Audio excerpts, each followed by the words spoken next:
നമസ്കാരം ഫ്രണ്ട്സ്, ഗരം മസാലയുടെ പുതിയൊരു എപ്പിസോഡിലോട്ട് എല്ലാവർക്കും സ്വാഗതം.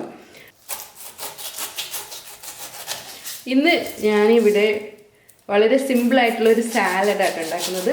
ഹണി പൈനാപ്പിളാണ്. പലരും കഴിച്ചിട്ടുണ്ടാവും, എന്നാലും നമുക്ക് ആ റെസിപ്പിയിലോട്ടൊന്ന് പോകാം.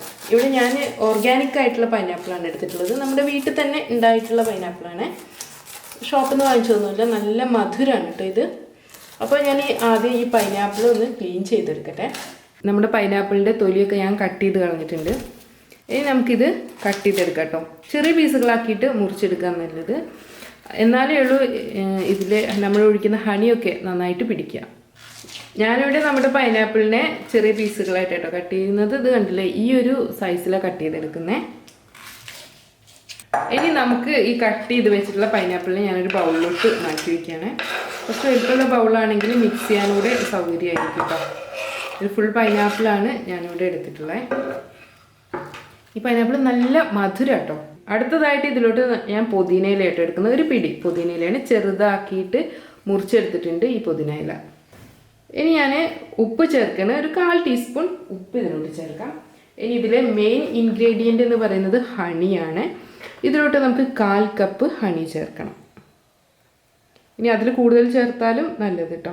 എന്തായാലും പൈനാപ്പിൾ ഹണി പിടിച്ചു കഴിഞ്ഞാലും അതിൻ്റെ അടിയിലായിട്ട് ഈ ഹണി ഉണ്ടാവും. ആ ഹണിയിൽ കുറച്ച് നാരങ്ങ കൂടെ പിഴിഞ്ഞൊഴിച്ചാൽ നല്ല ഡ്രിങ്ക് ആക്കിയിട്ട് നമുക്ക് ഉപയോഗിക്കാം. ഇത്രയേ ഉള്ളൂ നമ്മുടെ ഹണി പൈനാപ്പിൾ. ഇനി നമുക്കിത് നന്നായിട്ട് മിക്സ് ചെയ്ത് വെക്കാം. ഇത് മിക്സ് ചെയ്തിട്ട് ഞാൻ ഫ്രിഡ്ജിലായിട്ട് വെക്കുന്നത്. ഇത് ഉണ്ടാക്കിയ ഉടനെ ഒന്നും ഉപയോഗിക്കരുത്. നമ്മൾ നൈറ്റിലെ ഫംഗ്ഷന് വേണ്ടിയിട്ടാണ് നമ്മൾ ഈ ഹണി പൈനാപ്പിൾ ഉണ്ടാക്കുന്നത് എങ്കിൽ മിനിമം രാവിലെ നേരത്തെ ഉണ്ടാക്കി വെക്കണം. എന്നിട്ട് ഫ്രിഡ്ജിൽ വെച്ചാൽ മതി. അതല്ല, ഇനി ഉച്ചയ്ക്കൊക്കെ ആണെങ്കിൽ തലേന്ന് ഉണ്ടാക്കുന്നതാണ് ഏറ്റവും ബെറ്റർ. ഇനിയിപ്പോൾ തലേന്ന് ഉണ്ടാക്കാൻ ടൈം കിട്ടിയില്ലെങ്കിൽ രാവിലെ നേരത്തെ തന്നെ ഉണ്ടാക്കി വെക്കണം കേട്ടോ. ഈ ഹണിയും ഉപ്പും അതുപോലെ തന്നെ ഈ പുതിന ഇലയുടെ സ്മെല്ലും ടേസ്റ്റും ഒക്കെ നമ്മുടെ പൈനാപ്പിളിൽ പിടിക്കണം. എന്നാലേ ഉള്ളൂ ഈ ഹണി പൈനാപ്പിളിൻ്റെ എക്സാക്റ്റ് ടേസ്റ്റ് കിട്ടുക. അപ്പോൾ ഞാനിത് ഫ്രിഡ്ജിലോട്ട് മാറ്റിയാണ്. ഞാനിത് ഏർലി മോർണിംഗിലാണ് ഉണ്ടാക്കുന്നത്. എനിക്കിത് നൈറ്റിൽ യൂസ് ചെയ്യാൻ വേണ്ടിയിട്ടാണ്. അങ്ങനെ നമ്മുടെ ഡെലീഷ്യസ് ആയിട്ടുള്ള ഹണി പൈനാപ്പിൾ റെഡി ആയിട്ടുണ്ട് കേട്ടോ. 12 മണിക്കൂറിന് ശേഷമുള്ള പൈനാപ്പിൾ ആയിട്ട് ഇത് നന്നായിട്ട് തന്നെ പൈനാപ്പിളിൽ ഹണിയും ഉപ്പും എല്ലാം പിടിച്ചിട്ടുണ്ട്. അതുപോലെ തന്നെ ഈ പുതിന ഇലയും പൈനാപ്പിളും കൂടെ ചേർത്ത് കഴിക്കുമ്പോഴാണ് അതിൻ്റെ എക്സാക്റ്റ് ടേസ്റ്റ് കിട്ടുന്നത്. അപ്പോൾ ഫ്രണ്ട്സ്, എല്ലാവരും ട്രൈ ചെയ്ത് നോക്കണം. വീണ്ടും നല്ല അടിപൊളി റെസിപ്പികളായിട്ട് നമുക്ക് കാണാം.